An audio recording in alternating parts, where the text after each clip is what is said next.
தொலைக்காட்சியிலும் பேசியிருக்காங்க. போன வருஷம் புத்தக கண்காட்சி பேசினா சென்னையிலுமே பேசிட்டு வந்திருக்கா. அவரோட அன்போடு இருக்கிறேன். மதுரையாளும் மீன்வெளியால் மீனாட்சி பட்டினத்தில் பிறந்து தன்னாட்சி செய்கின்ற கோலாட்சி புரியும் மீனாட்சி பாதம் தொட்டு இந்த மீனாட்சியின் உரையை உங்கள் முன் வைக்கிறேன். தான் பெற்ற பிள்ளையை ஏன் பெற்றோம் என்றுதான் தாய் என்று மாண்டு போனாள். தந்தையும் இப்பிள்ளை உருப்படாது என்றுதான் தன்னலிலே வெந்து போன. ஊன் பெற்று உயிர் கொடுத்த இறைவனும் உயரத்தில் நின்று கொண்டான். உதிரத்தின் அணுவிலே தமிழன்னை மட்டும்தான் உறவாக வந்து நின்றாள் என்று கவியரசர் கண்ணதாசன் சொன்னார். கண்ணதாசனுக்கு என்னாச்சு? அம்மா விட்டுட்டு போயிட்டாங்க, அப்பாவோட சப்போர்ட் இல்ல, தமிழன்னை தோழியாக நின்று அவளை காத்தாள் என்று சொன்னால் நட்பை விட எது சிறந்ததாக இருக்க முடியும்? நடுவர்களே, உறவுகள் குறை சொல்வதற்கு மட்டும்தான். இதை யாராலுமே மறக்க முடியும். இந்த பப்ளிக் எக்ஸாம்னு ஒண்ணு வருங்க. 10th 12th பசங்க போய் எழுதுவாங்க. அத்தை பொண்ணு மாமா பொண்ணு ஒன்னா எழுதிட்டா, அதாவது வாசல்ல உட்கார்ந்து படிச்சா என்ட்ரன்ஸ் எக்ஸாம், வெளியில உட்கார்ந்து படிச்சா பப்ளிக் எக்ஸாமா? Public exam.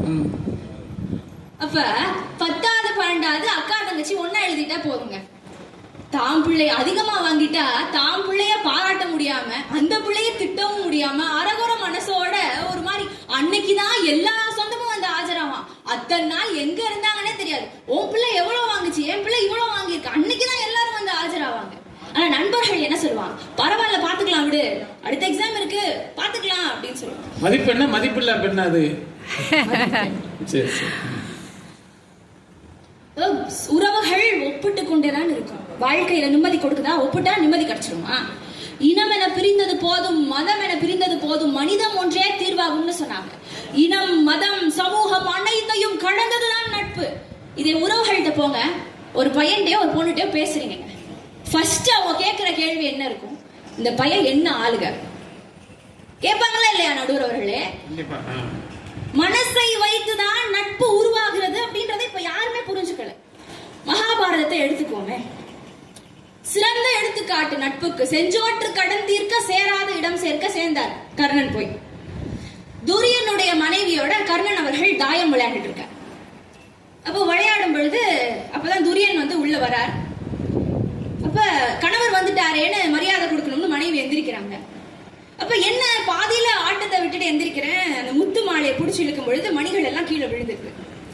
இப்ப துரியன், நீ சத்த யோசிச்சு பாருங்க, இது இப்ப நடந்திருந்தா என்ன நடந்திருக்கும்? ஆனா துரியன் என்ன வந்து உள்ள வந்து சொல்றார், என்ன ஆட்டத்தை பாதியில நிறுத்திட்டீங்களே, மணியை எடுக்கவா கோர்க்கவான்னு கேட்டார். அதுதான் நட்பு. நிறைய விஷயங்கள் நமக்கு புரியாம போறது நடுவர்களே. 5 வயதில் விளையாட தேவைப்படும் நட்பு தான் 15 வயதில் உலகமாக மாறுகிறது. நண்பர் சொல்லுவான், win is life, lose is death ன்னு உங்க பெற்றோர்கள் சொல்லி கொடுத்திருக்காங்க.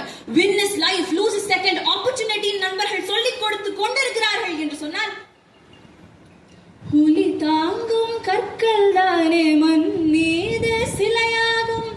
ஒவ்வொரு நண்பனும் தனது நண்பனை ஊக்குவிப்பதில் தான் அவனுடைய வெற்றி இருக்கிறது. நடுவர் அவர்களே, இதை மறுக்க முடியுமா? நம்ம பிக் பாஸே எடுத்துக்கோ நடுவர் அவர்களே. குடும்பமா உட்கார்ந்து பாக்குறீங்க, உறவுகளோட உட்கார்ந்து பாக்குற நிகழ்ச்சியாது. அது இந்த சினிமா நடிகர் 100 நாள் வேலையை திட்ட மாதிரி. பிக் பாஸ் ஐயா கூட சொன்னாங்க, உறவுகள் பயந்து பயந்து தலை குனிஞ்சு வந்தாங்கன்னு சொல்லிட்டு சண்முகவேல வடிவேலு ஐயா சொன்னாங்க. ஆனா இப்ப என்ன நடக்குது? கல்யாண வீடுன்னு போறோம், பிரைடல் மேக்கப்னு சொல்லிட்டு பொண்ணையும் மாப்பிள்ளையும் போட்டோ ஷூட்னு தனியா கூட்டு போயிடுறாங்க.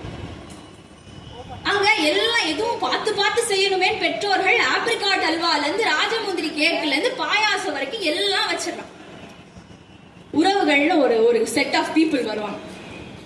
வந்துட்டு, இவனுக்கு என்னப்பா, இவன் கவர்மெண்ட் வேலையில இருக்கான், செய்வான் செய்வான் நல்லா செய்வான்னு ஒரு கும்பல் பேசும். நீங்க இப்படி சொல்லி அன்னைக்கு ஒரு பொண்ணை பார்த்தா, வெளிநாட்டுல இருந்து வந்தவருக்கு கவர்மெண்ட் பொண்ணுன்னு பார்த்தா அது என்ன வேலை ஆகுதுன்னா 100 நாள் வேலை ஆகுது.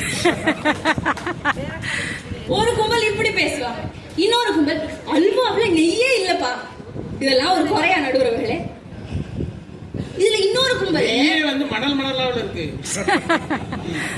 இதுல இன்னொரு கும்பல் அப்பா உடஞ்சு போச்சுன்றத அப்பாவை காணோன்ற அளவுக்கு டெவலப் பண்ணி பேசுவான் நடுவர்களே. ஆனா எங்க நண்பர்கள் என்ன தெரியுமா பண்ணுவாங்க? தோரணம் கட்டுறதுல இருந்து சாப்பாடு பரிமாறதுல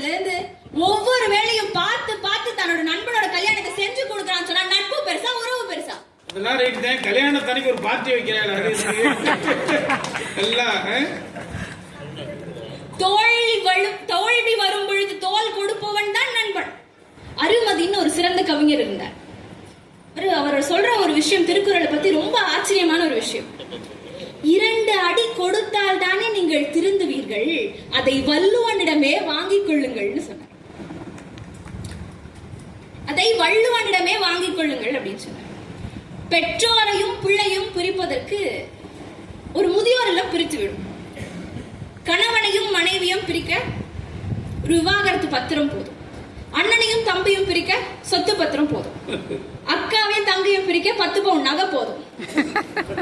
ஆனா பிரிக்க முடியாத ஒரே உறவு நட்பு. பிரிக்க முடியாத ஒரே உறவு நட்பு. நடுவர் அவர்களே, அதியமானையும் ஔவையும் எடுத்துக்கோமே, தோழனும் தோழியும். மன்னனுக்கு ஒரு நெல்லிக்கனி கிடைக்குது. அதுக்கு சாப்பிட்டா 100 வருஷம் நல்லா வாழலாம், ஆயுள் நீடிக்கும்னு சொல்றான். ஆனா அவர் என்ன பண்ணார்? தமிழுக்கு சேவை செய்து வரும், தமிழை வளர்க்க போராடும் எனது தோழிக்கு நான் அதை தருகிறேன்னு சொல்லி ஔவை கதை தந்தார். சங்க இலக்கியத்தில் இது இடம்பெற்று இருக்கிறது என்று சொன்னான். நட்பின் மகிமை. ஒவ்வொரு மனிதனும் மாமனிதனாக மாறுவதற்கு நட்பு என்றும் துணை செய்து கொண்டேதான் இருக்கின்றது.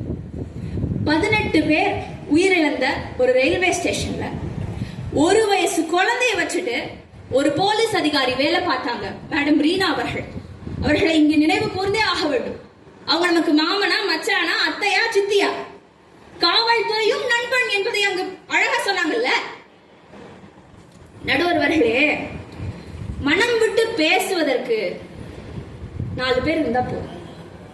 உறவுகள் அவசியம்தான், உறவுகள் தேவையில்லைன்னு நாங்க சொல்லல.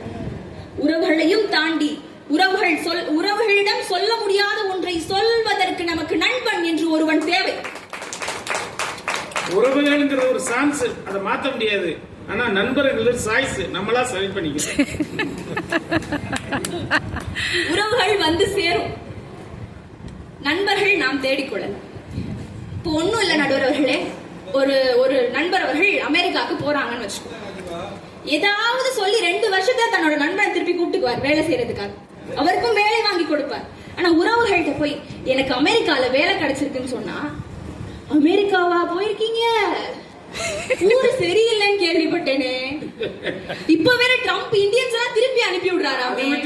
உங்க 2 பேருக்கும் உடம்புக்கு தெரியல, எதுக்கு இப்ப போய் அமெரிக்கா போறதுக்குள்ள பிஜே கிளப்பி விட்டுருவாங்க நடுவர். அப்ப என்ன அது உறவு? ஐயா திருவள்ளுவர் ஐயா அவர்களே நட்பிற்கு 5 அதிகாரம் கொடுத்திருக்கார். நம்ம அண்ணன் அவர்கள் கூடா நட்பை மட்டுமே பார்த்தார். அது பாத்தீங்களா? உறவு குறை கண்டுபிடித்துக் கொண்டேதான் இருக்கும். எத்தனை அதிகாரம் இருக்கு, ஏங்க கூடா நட்பை மட்டும் பார்க்கணும்? நட்பு ஆராயத்தை பார்க்கலாம், நட்பு ஆராய்தல் இருக்கு, நட்பு இருக்கு, பழமை இருக்கு, அதையெல்லாம் பார்க்கலாம்ல. சொல்றேன், உறவுகள் குறை மட்டும் தான் சொல்லிட்டு இருப்பாங்க. சில உறவுகள் சேரவே சேராதுங்க. நாத்துனார்னு ஒரு கேரக்டர் இருப்பாங்க. நான் பேசக்கூடாது இருந்தாலும் இல்ல, நீங்க எப்பாச்சும் ஒருத்தருக்கு நாத்தனார் ஆக போறீங்க. இந்த காஃபி குடிச்சிட்டு இந்த வீட்டுக்கு வருவாங்க நடுவர்களே, வந்து காஃபி குடிப்பாங்க. கிச்சன் எங்க இருக்குன்னு அவங்களுக்கு தெரியாது. குடிச்ச காஃபி டம்ளர் கிச்சனுக்கு வந்திருக்குமா? வந்ததே இல்ல. இது பரவாயில்ல, கணவன் மணி வரவில்லை அதேதான் இருக்கு. கஷ்டப்பட்டு காப்பி போட்டு கொண்டாடுவாப்ல, காப்பியை குடிச்சிட்டு என்னமா கள்ளி தண்ணி மாதிரி இருக்கு திட்டுவாப்ல. அதுக்கு அவசரம் நீங்க தான் மாடா உழைக்கிறீங்களே. இதே நடக்குது வீடு. முகத்திற்கு முன்னால் பாசாங்கு செய்கிறவனை விட முகத்திற்கு முன்னால் தவறென்று காரி உமிழ்கிற நண்பன் உத்தமன். ஆமாவா இல்லையா? கண்டிப்பா.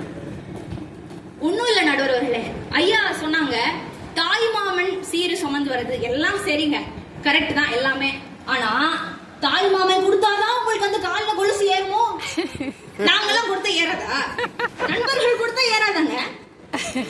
அப்ப தாய் மாமனா நாய் மாமனா தானே நீங்க எல்லாம் பாத்துட்டு இருக்கீங்க. அப்படி நட்பிற்கு மிகை எதுவுமே கிடையாது.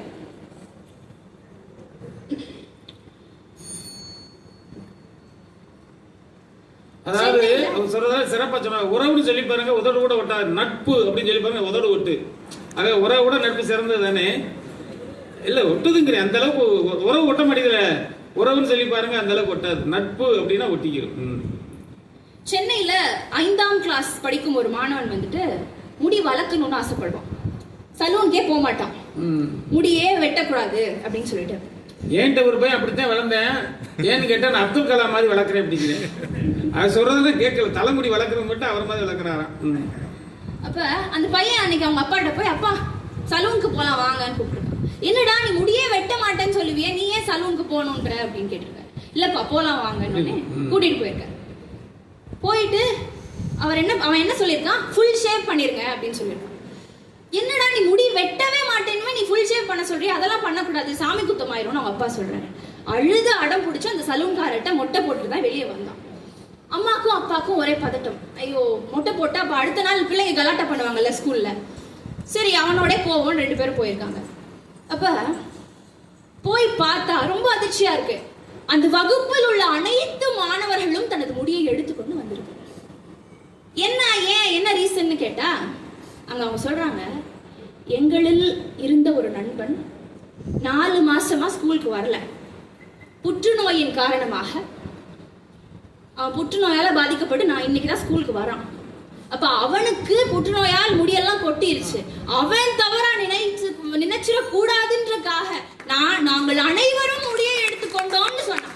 அப்ப சின்னஞ்சிறு பிள்ளைகளிடம் கூட அந்த நட்பு அழகாக விளையாடி கொண்டு இருக்கிறது என்று சொன்னார். ஒரு சிறந்த சம்பவத்தை சொல்லி எனது உரையை நிறைவு செய்கிறேன். அப்துல் கலாம் ஐயா அவர்களுக்கு திருவனந்தபுரத்தில் ஒரு நண்பர். ஐயா ஜனாதிபதி ஆகிறதுக்கு முன்னாடி இஸ்ரோவில் வேலை பார்க்கும் பொழுது சாப்பிடுற நேரம் அவர்கிட்ட வந்து பேசிட்டு போவோம். அப்ப ஐயா அவர்கள் வந்துட்டு ஜனாதிபதி அப்ப ஆக போறாருன்னு யாருக்குமே தெரியாது. ஜனாதிபதி ஆனதுக்கு அப்புறமா அவர் செய்த முதல் வேளை ஜனாதிபதி மாளிகைக்கு அவரது நண்பனை அழைத்து வந்தார். அப்ப அந்த எல்லாரையும் விட்டு கூப்பிட சொல்லியிருக்கார். அவங்க எல்லாம் கூப்பிட போய் பார்க்கும் பொழுது திருவனந்தபுரம் தெரு வீதியில அவர் உட்கார்ந்து செருப்பு தைச்சிட்டு இருக்காரு. அப்ப அவருக்கு எப்படி இருந்திருக்கும்? நடுவர் அவர்களே, நட்புக்கு ஸ்டேட்டஸே இல்லைங்க. வாழ்க்கையில் எப்படி இருந்தாலும் வாழலாம், நான் உனக்காக இருக்கிறேன் என்று சொல்வதுதான் நட்பு. மகிழ்ச்சியா வாழக்கூடியது. ஆனா ஸ்டேட்டஸ் மட்டும் சோகமா போட்டுக்கிட்டு இருக்காங்க. ஏன் அப்படி போட்டுனா சொந்தங்கள்லாம் மகிழ்ச்சி அடையட்டுமா, அதுக்காக ஸ்டேட்டஸ் வந்து சோகமா போட்டு. உறவுகள் மகிழ்ச்சி அடைய பொய்யான வாழ்க்கையை வாழ்ந்தான் ஆகணும் நடுவர் அவர்கள். ஆமா ஆமா. ஆக நட்பு என்றும் நீடித்துக் கொண்டேதான் இருக்கும்.